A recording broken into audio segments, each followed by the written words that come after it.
के लिए गठबंधन वाले पे भारी है। 24 में पूर्ण बहुमत से मोदी की ही सरकार। सवाल मेरा ये है कि 4-5 काम ऐसे तो होंगे ना जो आप बता सकते हैं। अब इतना हाँ? इतना हमें जानकारी नहीं है। फिर कैसे, क्या सोच के आप मोदी जी को वोट दें? हम ये जानते हैं कि बहुत अच्छा काम कर रहे हैं बीजेपी। मतलब क्या अच्छा कर रहे हैं, कुछ तो ऐसा होगा। बहुत से ऐसे काम है कि जो बीजेपी का काम बहुत अच्छा है, हित में है, सबके हित में। नहीं, वही तो मैं पूछ रहा हूँ, कौन सा काम अच्छा है? खराब भी कौन बताइए। बस ठीक है। बुराई है जी बुराई है। अगर हम डीएम को सिपाही बनाएंगे तो ये बुराई नहीं है। मोदी जी वहाँ पाकिस्तान अगर एक बार चले गए तो वहाँ बिरयानी खाने गए, ऐसा नहीं है। ये नीतियाँ हैं, देश है, राष्ट्र देश है। अभी आप अखंड भारत बनाने पे कह रहे थे कुछ। हाँ, तो अखंड भारत ये एक क्षमता केवल विश्व में अगर किसी की है तो ये आदरणीय मोदी जी की है, और मोदी जी की ही 24 में सरकार बनेगी। ऐसा क्यों लगता है आपको? ऐसा इसलिए लगता है कि चूँकि हम उत्तर प्रदेश के रहने वाले हैं, उत्तर प्रदेश में 80 की 80 सीटें बीजेपी की आ रही हैं। जय हिंद, जय भारत। मध्य प्रदेश में चुनाव है। मध्य प्रदेश में चुनाव है। चुनाव से पहले केंद्रीय नेताओं को, जो सांसद मंत्री रह चुके हैं, उन्हें विधायक का चुनाव लड़ाया जा रहा है। क्या ये डर है हार का? नहीं, ये डर नहीं, बिल्कुल नहीं डर है। ये कौन कहता डर है? अगर चुनाव लड़ाया जा रहा है तो केंद्रीय मंत्रियों को अगर चुनाव लड़ाया जा रहा है तो इसमें क्या कोई बुराई है? जी बुराई है। अगर हम डीएम को सिपाही बनाएंगे तो ये बुराई नहीं है। नहीं नहीं, ऐसा कहीं कुछ नहीं हो सकता है। यही राजस्थान में भी हो रहा है, ऐसा ही है। ऐसा इसलिए है कि अगर कैबिनेट कहीं से कमजोरी आने वाले समय में लग रहा है, यानी कि उन्होंने भांप लिया है कि हम मध्य प्रदेश हार रहे हैं, इसीलिए उन्होंने जो है मंत्रियों को और सांसदों को चुनाव लड़ा रहे हैं जो है राज्य। मध्य प्रदेश में मोदी जी ने सोच रखा है कि पूरे भारत में नंबर 1 पे मध्य प्रदेश लाना है, इसलिए मंत्रियों को लड़ाया जा रहा है। पूरे भारत में मध्य प्रदेश को नंबर 1 पे लाना है, इसलिए मंत्रियों को चुनाव लड़ाया जा रहा है मध्य प्रदेश में।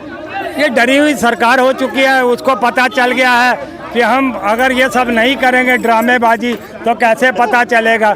सांसदों को और विधायक मंत्रियों को अगर ये ला रहे हैं तो प्रमोशन की जगह उनका डिमोशन करने का जो ये काम कर रही है सरकार, तो कहीं ना कहीं आप ये देखिए ना, जो मंत्री हैं, जो सांसद हैं, वो इस बात के खिलाफ कर रहे हैं। वो ये कह रहे हैं कि हमको आना ही नहीं, हम चुनाव लड़ेंगे ही नहीं, है ना। तो नरेंद्र मोदी के पास एक और विकल्प भी है।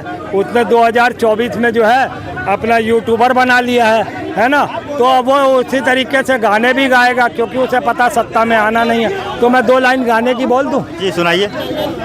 इन्हीं लोगों ने ले ली नार सत्ता मोरी, इन्हीं लोगों ने ले ली नार सत्ता मोरी, हमरी न मानो नीतीशवा से पूछो, मुख्यमंत्री अब बिहारी, हमरी न मानो नीतीशवा से पूछो, जिसने ममता संग मिलके खेल है कैसा खेला, जिसने ममता संग मिलके खेल है कैसा खेला, हमरी न मानो सुरजीतवा से पूछो, हमरी न मानो, पंजाब के मुख्यमंत्री, हमरी न मानो सुरजीतवा से पूछो, जिसने पीठ में छुरा है गोपा मेरे, जिसने है पीठ में छुरा है गोपा मेरे, हमरी न मानो केजरीवाल से पूछो, हमरी न मानो केजरिया से पूछो, 15 साल से सत्ता में आने न दिया, 15 साल से सत्ता में आने न दिया, हमरी न मानो गठबंधन वो साउथ से पूछो, हमरी ना मानो, हाँ हाँ हमरी ना मानो, पूरे साउथ से पूछो, एक होके मेरी पीछे है डंडा घोपा, एक होके मेरी पीठ में डंडा घोपा, इन्हीं लोगों ने ले ली नार सत्ता मोरी। ये अब करेगा नरेंद्र मोदी 2024 में। ये बहुत बड़ा आरोप लगा दिया आप नरेंद्र मोदी जी पर।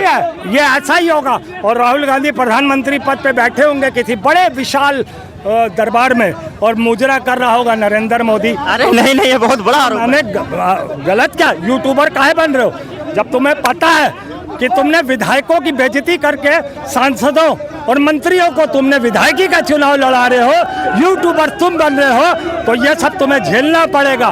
तुम ऐसा ही करोगे, हारने के बाद मुजरा ही करोगे देश में, और यकीन करो हर देश का नौजवान उसको ट्विटर में, यूट्यूब में, और उसको लाइक और शेयर भी करेगा ताकि तुम कुछ पैसे कमा सको, अपनी रोजी रोटी चला सको। नरेंद्र मोदी, तुम वो बेशरम हो, तुमने देश का वो हाल किया है, शर्म आती है।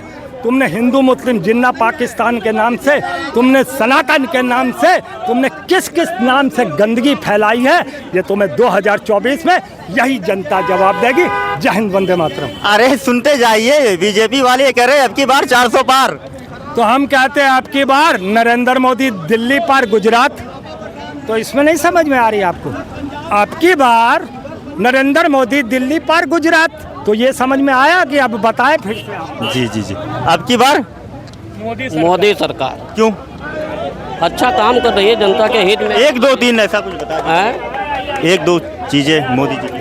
मोदी जी की सभी कामें अच्छा है, जो भी तो बता तो दीजिए, सभी में से 1 2 4 5 काम तो होगा। जैसे आजकल राशन हर इंसान को बरोबर मिल रहा। राशन तो कांग्रेस सरकार में भी मिल रही थी, हाँ मिल रहा था, लेकिन उस 35 किलो मिल रहा था लाल कार्ड पे। बिल्कुल मिल रहा था, लेकिन आज के टाइम पे ऐसा है कि एक समान सबको दे रही है, जो उस लायक है सबको राशन मिल रहा है। उसके बाद एक आदमी के पीछे इतने महागठबंधन मिलके लगे हुए हैं। तो 36 दलों के साथ तो इन्होंने भी गठबंधन किया है। नहीं किया हुआ है, लेकिन एक पे 36 हैं, लेकिन एक पे 36 भारी पड़ेंगे। भाई मेरी बात समझो, इंडिया गठबंधन जो है ये 25 दल 26 दल है, और बीजेपी वाले जो हैं उनके 36 दल है। ऐसा है, बीजेपी वालों का भी दल है, सभी छोटे छोटे दलों को लेके चल रही है अपने हाँ, साथ तो में। ये भी तो छोटे मोटे दलों को लेकर चल रहे हैं ना? नहीं, ये सब वो ठगबंधन वाले हैं, ये सब मिलके बनाए हैं रणनीति कि सब मिलके एक लड़ाई लड़ेंगे। जैसे बुलंदी फिल्म देखे हैं ना, बुलंदी फिल्म में जब एक पहलवान भारी पड़ जाता है तो सारे मिलके अर्जुन ठाकुर के ऊपर कूद पड़ते हैं, लेकिन वो अकेला ही भारी पड़ता है सबके लिए। तो मतलब मोदी जी अकेले गठबंधन वाले पे भारी हैं। 24 में पूर्ण बहुमत से मोदी की ही सरकार। सवाल मेरा ये है कि 4 5 काम ऐसे तो होंगे ना जो आप बता सकते हैं? अब इतना हाँ? हमें जानकारी नहीं है। फिर कैसे, क्या सोच के आप मोदी जी को वोट दें? हम ये जानते हैं कि बहुत अच्छा काम कर रहे हैं बीजेपी। मतलब क्या अच्छा कर रहे हैं, कुछ तो ऐसा होगा। बहुत से ऐसे काम है कि जो बीजेपी का काम बहुत अच्छा है, हित में है, सबके हित में। भाई वही तो मैं पूछ रहा हूँ, कौन सा काम अच्छा है खराब भी कौन? बताइए। बस ठीक है।